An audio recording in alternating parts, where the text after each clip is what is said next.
Thanks. I'm super excited to be here. It's really awesome, and I'm glad that these lights are so bright that I can't focus on how many people are here and get really nervous. Okay, so this is a snippet from my novel in progress. It's called Miracle Steak, and basically, I was trying to think of what to say about it today, and I guess it's got a lot of themes going on, but I guess what you really need to know is that it takes place in the years surrounding, it's 2004, and the Bush-Kerry election is on the horizon. It's October. And this is a group of AmeriCorps volunteers that live on an Indian reservation, and they're actually on a retreat out there. It's like a Catholic school that they teach at, and they're all on a retreat together in the Black Hills of South Dakota. And the narrator is, she used to be an Olympic, well, she was an Olympic hopeful, but some shit happens, but I'm not going to tell you about that now. Anyway, so she's waking up at the retreat center is where we start. I woke up on the floor between Galen and Troy, who were breathing in time like animals in a pen. In fact, the entire basement with its sleeping AmeriCorps volunteers had the feeling of a barn. Here we were, the ambassadors of American idealism, a bunch of sleeping workhorses resting up to go make the world a better place. I wondered if our work was half as valuable as that of any animal on a farm. I decided it was. After all, we worked pretty much for free, minus room and board, which were far from extravagant. St. Ignatius probably spent on 5 of us what a school would normally spend on paying 1 full-time teacher. So, in that sense, we were certainly giving them a bang for their buck. Because, all in all, there were 20 of us, and we did more than just teach in the 4 schools the parish had spread across the reservation. We coached teams, drove the school bus, and we were educated from fancy schools from all over the country. We knew big words and used them with confidence. Well, some of us did. I was the English teacher, but I was also bad at Scrabble. And that only required a working stockpile of 3-letter words. I had no excuse for this sort of intellectual failure. Sometimes, in my heart, I suspected that I was a fraud among actual progressives, that the others truly possessed the power to change the world, and that people like Curtis knew this about me, and that I had it backwards. That in fact, when it came down to it, guster aside, I was actually the poser. I was just someone who wished I could do something positive, but lacked the clarity, direction, and skill to pick a cause. A cereal box hero hiding from the fact that I'd already failed at 1 major life course and was most likely on the path to now fail at something else. My students had their first quarter reading assessments coming up. They were 7th graders whose class average was at the 4th grade. If we could raise our average just 1 grade level, we were promised an ice skating trip up to Rapid City and a pizza party. But I was pretty sure only Rain, who was a nerd on her own, would show any growth after a month of intensive comprehension practice. But boo fucking who. Enough of that bum trip. I wiggled out of my sleeping bag and shivered at the assault of cold basement air as I tiptoed over to my pile of clothing, pulled a pair of jeans over the long underwear I slept in, and a hoodie over my t-shirt. I fished my hat out of the sleeve of my jacket, slipped on my hiking shoes, and zipped up and walked quietly up the stairs to the main floor, easing open the sliding door. There it was where I left it. South Dakota quiet. The kind that makes you wonder if your ears work, or if you even want them to. The retreat center was called Camp Baroneska. Nestled among the peaks of the Black Hills, the camp was technically on sacred Lakota land, contested acreage once part of the original Fort Laramie Treaty. But thanks to cowboys and the gold rush and the Hearst family and Deadwood, there was another Fort Laramie Treaty. That one drew the northern border of the reservation a good 100 or so miles south of here, on drier, flatter land. Mount Rushmore, however, was just 15 miles down the road. No one could say there wasn't still money in these hills. After all, the faces of dollar signs kept watch. I walked down the steps of the retreat house towards the woods at the end of the clearing. There was a path down there, past the gravel parking lot, that led to a trail that made a loop around the lake. Yesterday during lunch, I'd heard one of the groundskeepers tell another volunteer that there was an osprey nest with a spotted egg inside along the south bank of the water. "That bird's got a nice view," he said. "Set herself right up on the banks of the deepest part of the lake, on one of the top branches of the thickest ponderosa." I'd made a mental note of this tidbit. I'd never seen an eagle, but they were sacred animals. Their feathers were used as important tools in ceremonies. From spreading the smoke of burning sage to wash away bad spirits, to decorating drums and fans used in sweat lodge prayers. Gavin, my neighbor on the res, who was a school bus driver, also known for being a powerful spiritual leader, spoke of eagles with a full-hearted reverence. "You have to keep your heart open to Tankashila," he said once during a sweat as we sat in a circle in the dark. "You have to listen for him, watch for him, see how he communicates through all his beings." Even seeing an eagle in flight, he said, was a blessing. Not like I was chasing after one of those, but still. I found myself wishing for binoculars, or a Smithsonian field guide to birds of the American West. I wasn't the sort of outdoorsy girl who had more than an elementary understanding of my natural environment. I was more the kind who'd get impaled by a talon before even realizing she was in the vicinity of a nest. I had a tendency to look down while hiking, watching the placement of my feet, which meant I was always missing things when I went out for a walk with Lily or Galen or Troy. "Did you see that?" someone was always saying. "It's a woodpecker," or "It's a prairie dog," or "It's a coyote. See him up there on the hill." Where? I'd always say. My head suddenly snapped back into reality, ready to track down whatever spark of life this was. But it was a useless task. I don't know why I even bothered trying. I was as bad at locating things in the distance that people pointed to as I was at playing Scrabble. But this eagle, this osprey with the spotted egg, had an address. She lived lakeside. I figured I might as well swing by, see if she was busy, maybe talk some politics. I wondered whether the ospreys of South Dakota were as Republican as the rest of the state. Did they have an opinion about Afghanistan or Iraq? Had they been there? Did eagles migrate? How far did they go? I startled a deer chewing on the dried leaves of a branch. Deer were vegetarians. Did that mean they were liberal?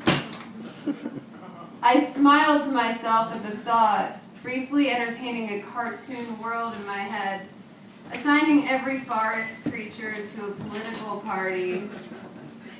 Coyotes, Republicans. Mountain lions and bobcats, the same. They had to be. Their operations were laissez-faire. They were predatory loners. Buffalo, on the other hand, Democrat, obviously. They were a minority after all, and they moved in a herd, though I guess there was a chance they could be wooed with Bush's cowboy swagger and evil empire talk. But no, there had to be a voice of reason somewhere in the pack. I imagined a teenage buffalo trying to explain to her mother buffalo how the entire country was just getting duped. But then the cartoon faded, and I was left looking at the baffling perfection of life, operating casually, without the help of chain stores. An ecosystem free of economics, though my stupid human brain immediately traveled to math. Was there a perfect equation out there, I wondered, that could explain the very cyclical survival of nature itself? What if they could somehow apply that number to mutual funds and investments? Could the world fall into some sort of buy and sell harmony equal to this happy autumn path? Was that what the movie Pi was about? I couldn't remember the plot. Meh, I brayed out loud to the trees. I was an animal too. I made animal noises. I shook my head and spun in a circle to try and jostle the thoughts out of me. A family of yellow-leaved aspens sparkled in the wind. They were beautiful, important, significant in a special way. But just like a Saturday night sitting around sipping tea and playing games at the kitchen table, I was at a loss. I had nothing but a nervous feeling in my stomach, a desire for some sort of concrete something, but no three-letter word to play in its honor. But still, it didn't stop me from reaching into that vacuous bag of letters. I was in a trance staring at the leaves, lost in the emptiness between 100% all-natural, organic, local, indigenous Scrabble tiles. I'm not sure I was even walking anymore, not even really thinking, when out of the corner of my eye there was movement. An enormous shadow traced a curved line of descent over the morning glow of water. Give me a black crayon and I'll draw it for you. It was a swoosh, like an eclipse that wasn't an eclipse, like a cloud passing over that wasn't a cloud. I couldn't process it. Then it was gone, vanished into forest hush. I'm not sure about my eyes, but in my mind, I saw wings. They were as wide as arms, wider. But where did they go? Was that the osprey? Did that count as seeing it? Or had I missed it? My eyes darted wildly in all directions. That's when I noticed I wasn't alone. Further south on the trail, I saw a figure, maybe a quarter mile off.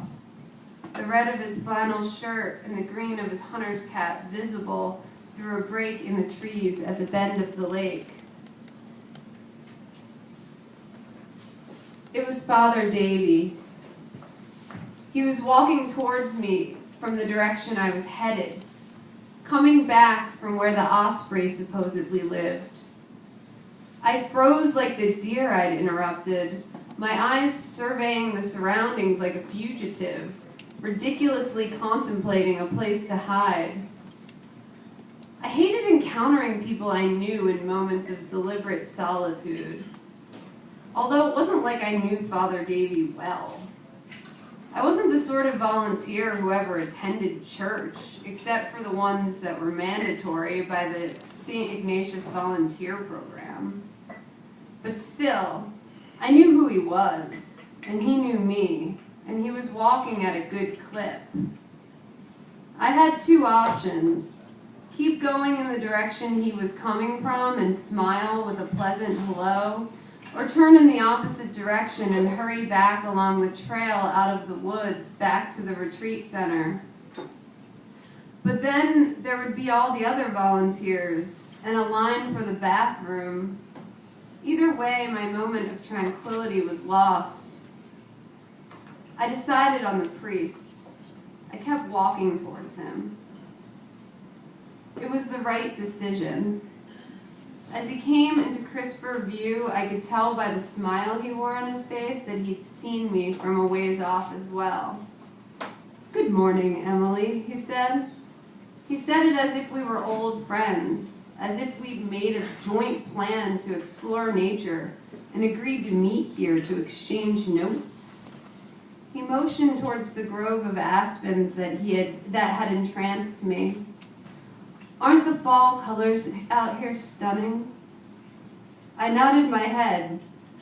"I'm actively stunned," I said, my voice cracking in response to my first spoken words of the day.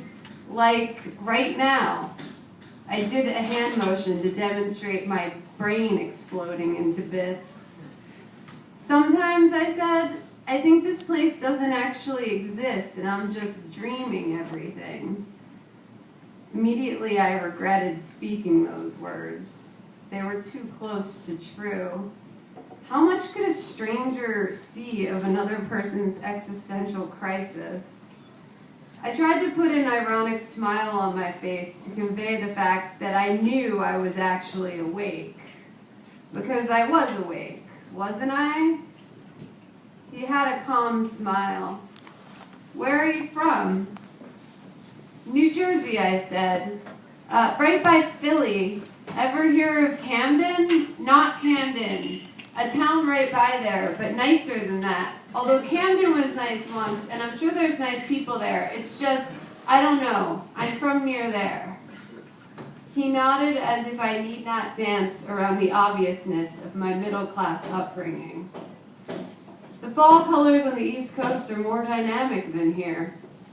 Same with Wisconsin. I'm from Chicago myself. We used to go hunting up to the northern lakes, and those are the best colors I've ever seen. But I know how you feel when you say you've been dreaming. I've been living in South Dakota 30 years. There's just a powerful feeling here. Think about it. Thousands and thousands of years of prayers. I walk and can't help but wonder how many men walked by here alone on vision quests, fasting and singing." "Vision quests," I said. I looked out in the direction of the shadow bird. "Did you see any wildlife?" I asked him. "I went looking for that osprey, but might have had my coordinates off because I didn't see any nest. I did see a buck and heard some rustling that could have been more deer. Pretty quiet out here, though." I let a moment of silence stretch between us in honor of his statement. It wasn't really uncomfortable. We both seemed to be listening to the quiet. I noticed he had gray stubble peeking out of his cheeks. Even priests had to shave. I wondered if he was wearing the clothes that he slept in, like I was. "Well," he said, "I better be getting back. Mass is in an hour." And then he paused. "Hey, would you like to do me a favor?" Did I have a choice? Did anyone say anything other than yes to this question when asked by a priest? Maybe another priest or a bishop or the pope or some bratty kid could say no. But I said, sure. "Would you do the first reading for me during Mass? I think you'll like it. You like poetry, don't you?" It was a funny thing for him to assume, though I guess there was some truth in the fact that all English teachers appreciated poetry. But me, I didn't have some platonic English teacher like for the stuff. I loved poetry, actually. I was a slave to it. I wrote stupid, broken lines all day in my head that were humiliating to look at later as I squeezed them out of my soul. But somehow still, even the frustration of destroying language by attempting to record it made me love the act of writing. I thought of those clustered pages shelved in a folder somewhere in the mess of my bedroom back on the res. I'd only written one poem I really liked. It was called "My Heart as Explained to a Fisherman," but still, it wasn't good enough to show anyone. My shoe was hard at work, attempting to unearth a rock in the path. I had to put a hand on my leg to stop the fidget. I looked up to meet Father Davy's gaze. His eyes were patient. He probably wouldn't have cared if I turned down the request. I could tell he was the kind of guy who never forced anyone to do anything, who was like, hey, you gotta be you, and Jesus supports that. And as long as you ask, you'll be forgiven. Which was exactly why it was impossible to turn him down. Sure, I said, changing the tone of my voice to let him know that I didn't take the request as a chore, but as a compliment. Great, he said, and thanks so much. Well, I will be seeing you soon. Enjoy the rest of your walk. But the walk was already over. I'd go a little bit farther just because, but I knew I'd never find the osprey egg. For a moment, though, I remained still, watching Father Davy's loose gait disappear down the trail. He walked like a priest, a legit holy man, not like the rule-thumping, stick-in-the-ass Nissan driving types I'd been forced to confess my small sins to as a child. Maybe he was half angel. I watched his gaze drift up, then down, then to both sides, not like a bobblehead, but like a being whose spiritual channels were tuned and receiving messages from all angles of the atmosphere. I was jealous for a moment. I knew I wasn't the priestly sort, but it looked nice to be all head in the clouds with God. My mind flashed ugly things. I heard Darius Tompkins' voice, my personal coach for years, the one who had spent 4 years training me for the Olympic team. You're the definition of an American shit. You are spoiled and disgusting. You humiliated your family. You make my life's work a total waste. You should change your name. You're an embarrassment to your country. I smelled his Gillette in the air, could almost taste his gum over rotten breath smell. Once, the combination of those odors in an elevator in Mexico, after a day of high elevation 3Ks, had actually made me vomit in my mouth. Even when he was pleased with me, he had no sympathy.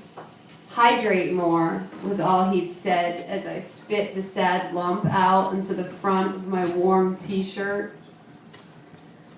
I saw the other girls I'd made it so far with, Kayla, Rosa, Lola, all their names except mine ending in an A.